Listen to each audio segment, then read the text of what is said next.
রামধনু হয়ে গিয়েছিল রংধনু।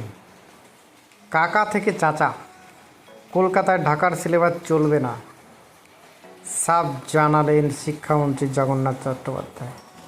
সত্যিই তো, আজ যদি এই নির্বাচিত সরকার ক্ষমতায় না আসতো, ভেবে দেখেছেন পশ্চিমবঙ্গের অবস্থা কী হতে পারত, কোন দিকে যাচ্ছিল?